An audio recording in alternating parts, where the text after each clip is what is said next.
12ஆம் வகுப்பு கணிதம் 8 வகையீடுகள் மற்றும் பகுதி வகைக்கெழுக்கள்.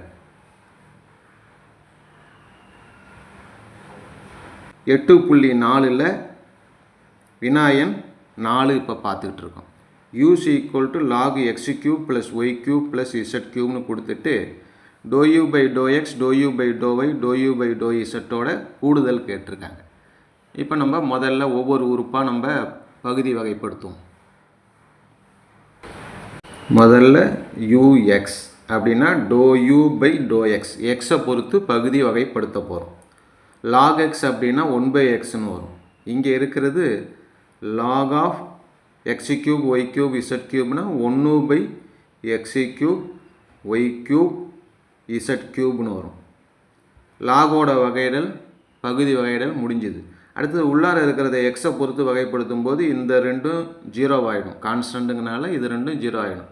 x³ மட்டும் என்ன வரும் அப்படின்னா 3x 3 முன்னாடி வந்துடும். எக்ஸு 3ல் 1 குறைஞ்சிதுன்னா ஸ்கொயர் 3x².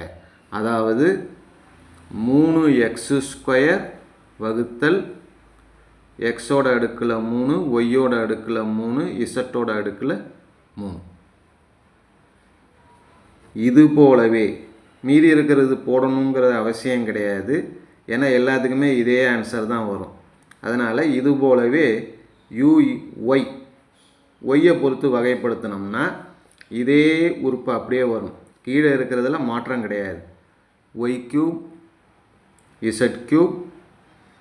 ஆனால் மேலே மட்டும் என்னென்னா எக்ஸை பொறுத்து வகைப்படுத்தும் போது 3x² வந்துதா, ஒய்யை பொறுத்து வகைப்படுத்தும் போது 3y² வரும்.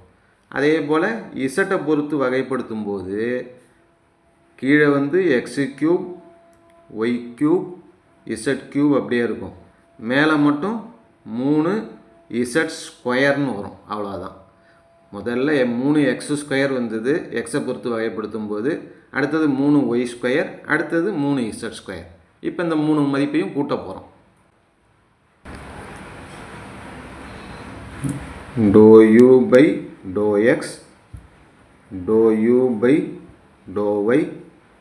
∂u/∂z மூணுத்தையும் கூட்டும் பொழுது மூணுத்துலேயுமே மீசிமை எடுத்தோம்னா மூணுத்துலேயுமே கீழே இருக்கிறது ஒரே உறுப்பு தான் இருக்குது.